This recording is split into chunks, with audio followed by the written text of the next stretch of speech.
There's a season most people don't talk about. Not the hard season where everything falls apart. Not the good season where things finally come together. The quiet one. The one where nothing seems to be happening. That's the one I want to talk about today because I think it's the most understood season there is. I've been keeping bees for 15 years. People ask me what beekeeping teaches you, and I tell them patience. But not the kind of patience where you're just waiting and hoping.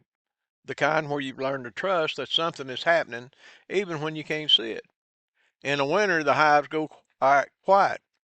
From the outside, they look dormant, like nothing's happening. You could walk right past them and think they'd given up.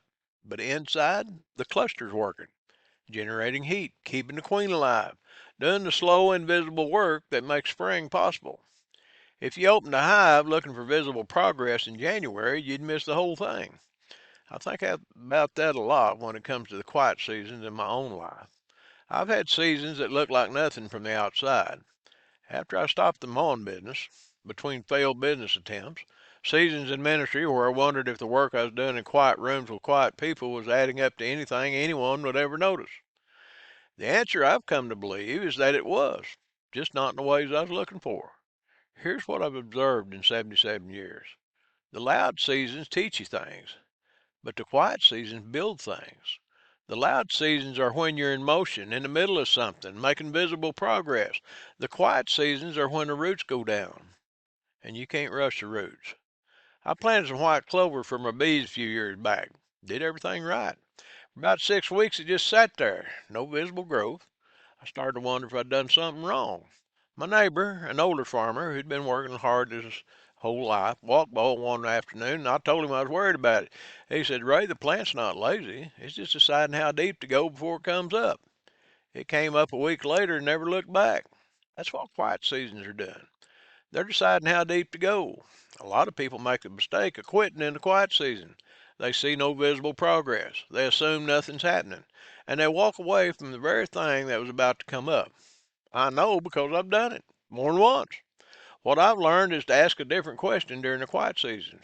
Not why isn't anything happening, but what's being built right now that I can't see yet. That question changes everything because something is almost always being built. Character, discernment, capacity, the kind of patience that makes you useful to other people later. None of it looks like progress from the outside, but all of it matters. There's a line in the Psalms that's always stayed with me. Be still and know that I am God.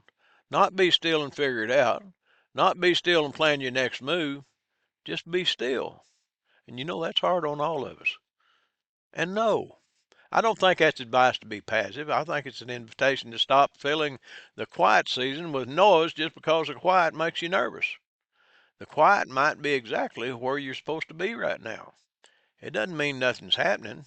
It might mean the root's going down. If you're in a quiet season right now, one of those stretches where you can't point to visible progress and you're not sure if anything you're doing is adding up, I hope this was worth your time today. Keep going. The roots are going down.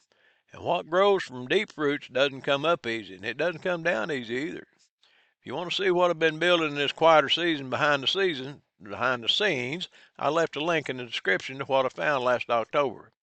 Take a look when you're ready. I'll see you on Friday.